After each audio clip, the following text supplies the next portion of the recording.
This was catering on a vast scale, for everyone who lodged at court was entitled not only to bouche of court, but also to 3 cooked meals each day.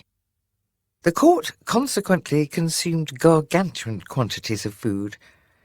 In a single day in 1532, when the king and just his travelling household were en route to Calais, they polished off 6 oxen, 8 calves, 40 sheep, 12 pigs, 132 capons, 7 swans, 20 storks, 34 pheasants, 192 partridges, 192 cocks, 56 herons, 84 pullets, 720 larks, 240 pigeons, 24 peacocks, and 192 plovers and teals.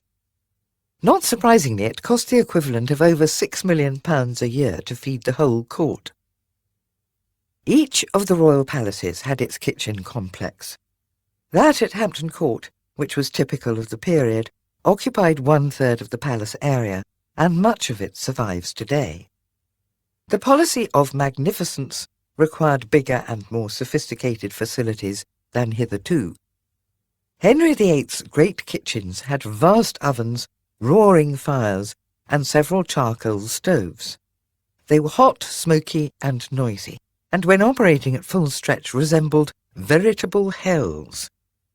The great kitchen comprised the hall place kitchen, which prepared food for the household, and the lord's side kitchen, which supplied finer dishes for household officers and courtiers.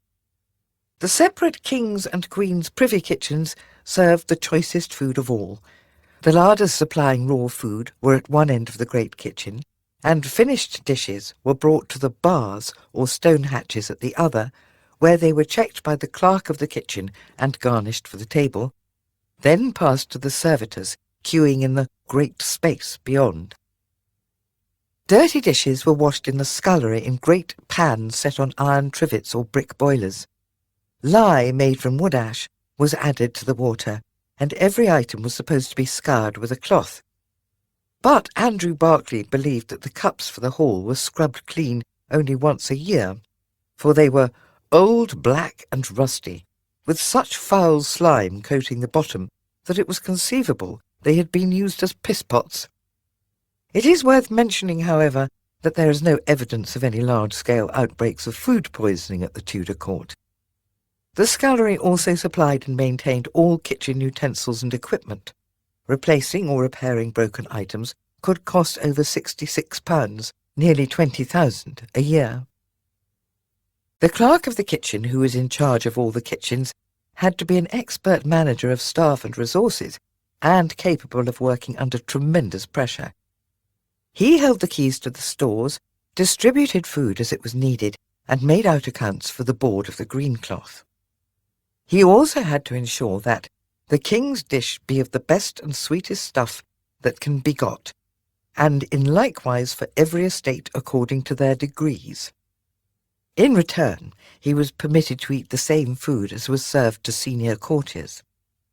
The clerk was assisted in his duties by 3 master cooks, who were important personages in the household hierarchy and lorded it over the great kitchen and the king's and queen's privy kitchens.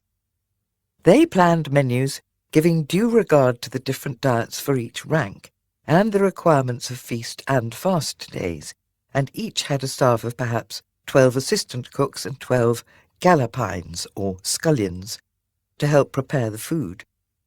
The master cooks only did the more fancy cooking. Henry VIII also had a French cook, Perrault Doux, working in his privy kitchen as the yeoman cook for the king's mouth, earning £23, 16 shillings and 8pence, £7,150 a year. He worked alongside the king's master cook, John Bricket, who was responsible for all the royal kitchens and received several valuable grants from his master. The king's cooks wore white linen aprons and were respected professionals capable of serving excellent cuisine of the highest order.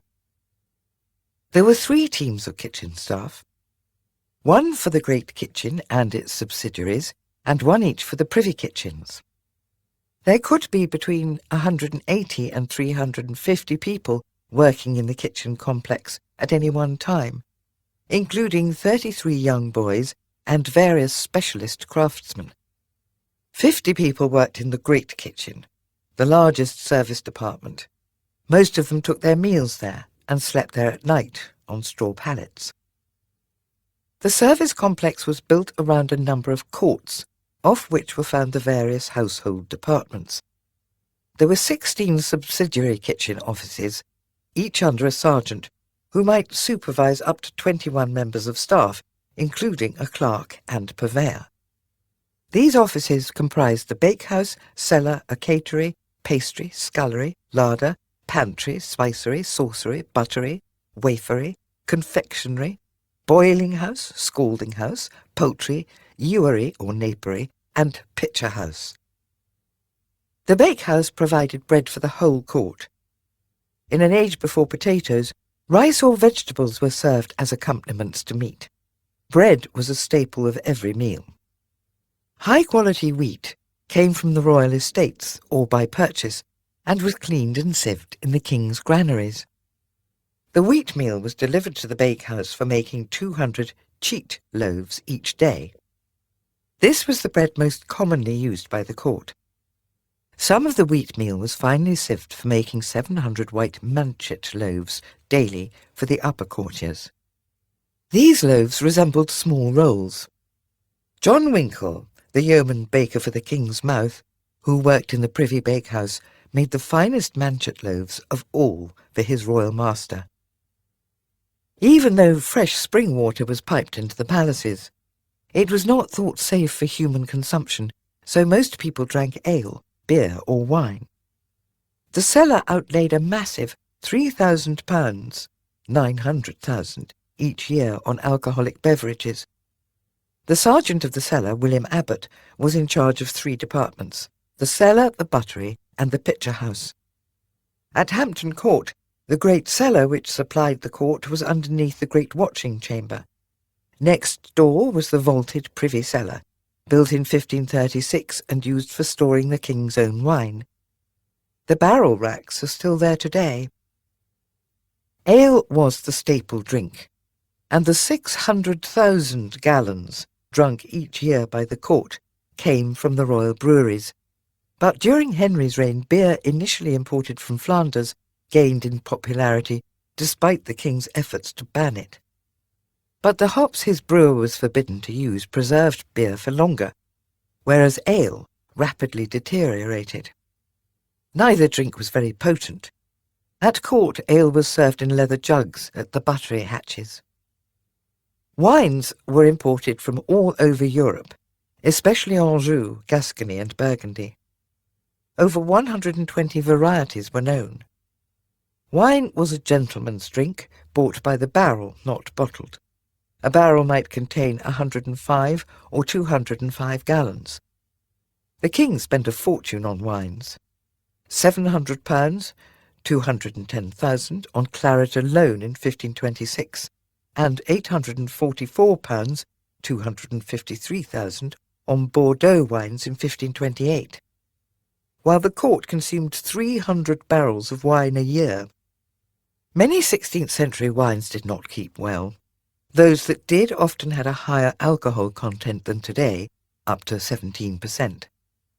Wine was very much a status symbol, an essential adjunct to polite society. Sweet, strong wines, such as Osny from Alsace, were very popular, as was Hippocras, a warm, richly spiced, sugared red wine, which was served at the end of banquets. Under strict security, wine was drawn off from the barrels, then taken in leather jugs up from the cellar to the buttery, French boutellerie, which was usually at the lower end of the hall. Here the butler and his staff would decant it into pitchers supplied by the pitcher house. The pitcher house also distributed silver plate, goblets and other vessels. Each day, the yeoman of the pitcher house had to collect the jugs and goblets left in the chambers of those who had taken drinks to bed.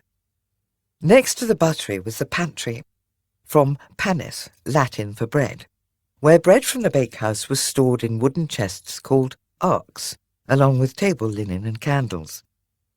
The pantler's duty was to lay the tables in the hall and slice the loaves. All food eaten in Tudor times was organic, but much of it was available only on a seasonal basis. Refrigeration was unknown, so perishable stuffs had to be supplied on a daily basis. Food was stored in the larders, mainly in barrels. The greater houses had wet larders, dry larders, and flesh larders. At Hampton Court, they all led off Fish Court. It was understood that raw and cooked food should be kept separate. The wet larders were used for storing the numerous varieties of fish and had their own cisterns. The court's chief contractor for fresh sea fish was Thomas Hewitt of Hythe, Kent. While at several palaces there were moats and fish ponds containing freshwater fish such as carp and bream. The 3 fish ponds at Hampton Court occupied the site of the present pond gardens, whose walls date from 1536. A wide range of raw game was hung in the well-ventilated flesh larders, and the amount required for the next day was cut every evening for issue to the kitchens after 5 a.m. Venison, which came from the royal deer parks, was hung for up to 6 weeks before it was eaten. It was a high-status meat, reserved for royalty and their guests. General provisions were kept in the dry larders. The sergeant of the larder would inspect all food as it arrived. The purchase and storage of perishable goods such as meat, cheese, vegetables and eggs, which were known as acates, was the responsibility of the acatory, from which derives the word cater.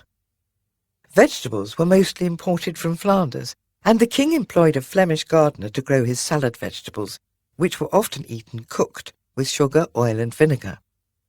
During Henry's reign, vegetables gained in popularity, after having been regarded as a poor man's food for a century. The king was especially fond of artichokes, which were grown in his gardens. The poultry, which was usually some distance from the palace, supplied poultry, lamb and mutton. At Hampton Court there was also a pheasant yard. The birds were slaughtered by the staff of the nearby scalding house, who then plunged the carcasses into huge vats of boiling water, preparatory to plucking them. Meat made up the bulk of the daily diet. Most meat for the court was boiled or roasted on spits. 7 boys were employed to turn the spits, and were given extra rations of ale to keep them cool.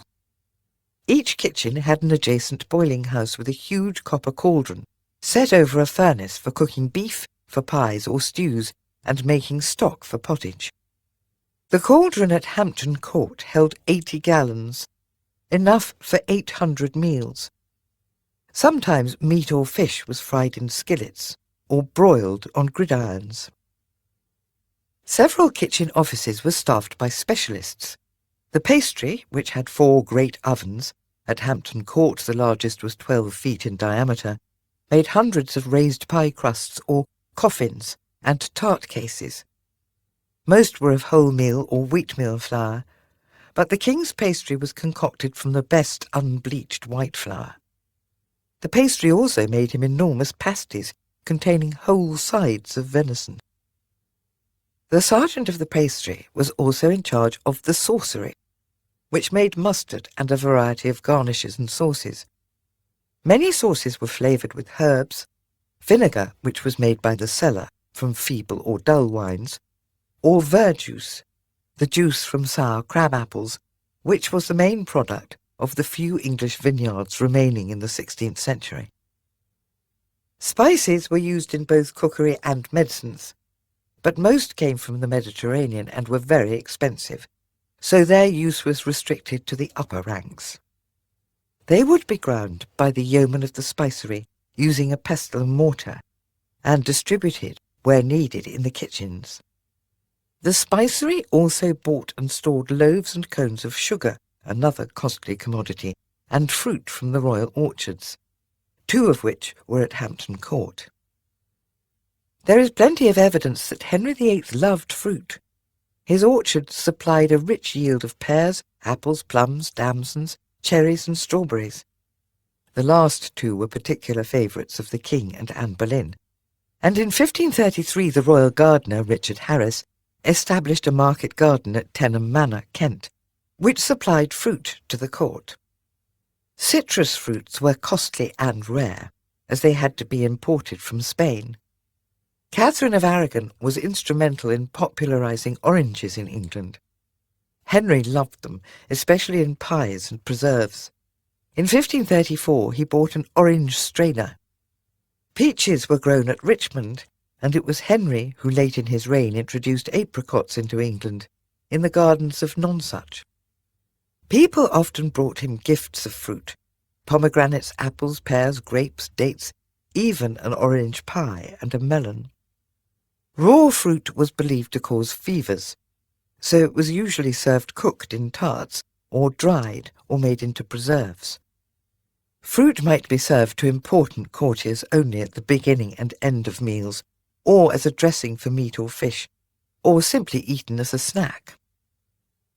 The chief clerk of the spicery also supervised the confectionery, wafery, ewery, chandlery, and laundry.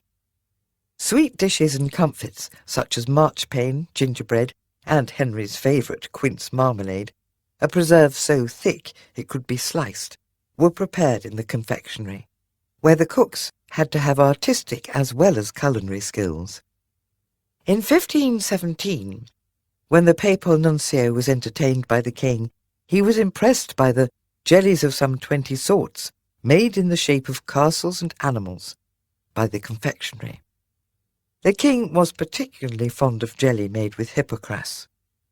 Sugar could cost up to 10pence, £12.50, per pound, so most confections were luxury items produced for the royal table or for banquets.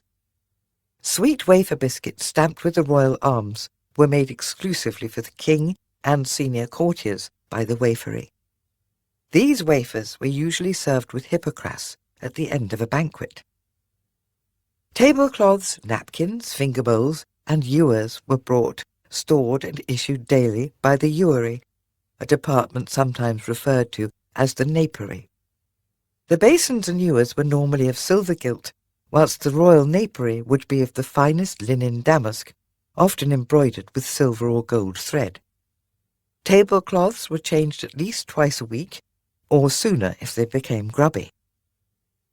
The ancient royal right of purveyance or prise meant that the king was allowed to buy food on demand at prices fixed at a lower rate than normal. His purveyors not only seized upon the choicest goods at markets, farms and ports, but also commandeered horses and wagons to transport the goods. They did not pay in cash, but issued receipts, which could only be redeemed by the hapless vendor in person at the board of the green cloth, often putting him to considerable inconvenience and expense.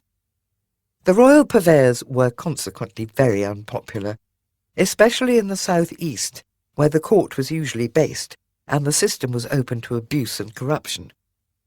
Thomas Cromwell tried to improve it in 1539, insisting that vendors be paid in cash and making each county responsible for supplying its quota of goods at the king's price, or for paying taxes to make up for any shortfall. But it was a long time before the new arrangements came fully into force, and there were still many complaints. In the greater houses, about 600 lesser members of the household ate in the Great Hall, which at Hampton Court could hold as many as 300 at a sitting. In the lesser houses, there were outer guard chambers which served as dining rooms. About 230 officers and servants took meals in their own departments. The senior officers of the household, the nobility and the gentlemen of the Privy Chamber ate in some style off silver dishes at tables set up in the great watching chamber. Privy councillors had the right to dine in the council chamber. All were served by gentlemen ushers, sewers, grooms, and pages of the chamber, who ate what was left after their betters had departed. By the 16th century, people of high rank preferred to dine in privacy and comfort, rather than presiding over their household. The king normally took his meals in the Privy Chamber, or, if he was entertaining guests, in greater state in the Presence Chamber. There were frequent, obviously unsuccessful injunctions against courtiers eating their meals in their lodgings or in corners and secret places, or entertaining guests at the king's expense, which caused endless problems for the kitchens. The clerk of the kitchen kept detailed records of where and what each person should be eating, and made regular checks that everyone was where he was supposed to be. Only the Lord Chamberlain, the Vice Chamberlain, and the Captain of the Guard, and the Lord Steward were allowed to take meals in their own lodgings. Breakfast, comprising bread, meat and ale, was served around 7 a.m. Dinner, the main meal of the day, was between 10 a.m. and 1 p.m, and supper between 4 and 7 p.m. An evening snack called all night was distributed around 8 to 9 p.m. Dinner and supper consisted of 2 courses with a prescribed number of dishes at each. What a man ate was an outward manifestation of his rank. The number of dishes and type of food served to each person differed according to degree, being determined by sumptuary laws and the dietaries laid down in the household ordinances. The Lord Chamberlain got 16 dishes at dinner and 11 at supper, whilst household servants received 4 at each. The gentlemen of the Privy Chamber enjoyed a rich daily diet consisting of beef, mutton, veal, capons, conies, pheasants, and either lamb, pigeon or chicken, followed by tart, butter and fruit. Smaller, cheaper portions of meat were served to servants, as well as bowls of that Tudor staple, pottage, which was meat stock thickened with oatmeal or barley and seasoned with salt, vegetables and herbs.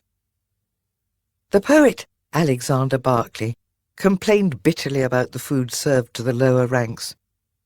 While he and his companions gnawed on brown bread and cheese, as hounds ravenous, they had to watch daintiest dishes destined for their superiors' tables being carried past them. To see such dishes and smell the sweet odour and nothing to taste is utter displeasure. Occasionally, as a sign of favour, lords would send down choice morsels to their servants, which Barclay says caused great anguish and torment to those not so favoured. Even if one was lucky, such scraps did not allay thy hunger and desire, but, by their sweetness, set thee more on fire. Rank and precedence also dictated where a person sat at meals. Tables were usually arranged in a U shape, with a top table being set on the dais.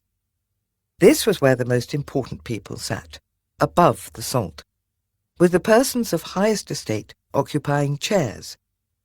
The ceremonial salt-cellar, or nef, was always placed to the right of the most important person present. Those on the lower tables were seated according to their degree, with the lowliest at the far end. If important guests were present at meals, the menu would be more lavish in their honour and appropriate to their rank, not to that of their host. The Dukes of Burgundy had elevated the art of dining into a powerful status symbol, and much of what was produced by the royal kitchens was beautifully presented and designed to impress visitors. Food might be gilded with gold or silver leaf, or painted with edible natural dyes. Taste was not a priority. Some food was even scented with musk or ambergris, and rosewater was a common ingredient. At every mealtime, trestle tables were set up and spread with cloths, which were then strewn with herbs and flowers to purify the air.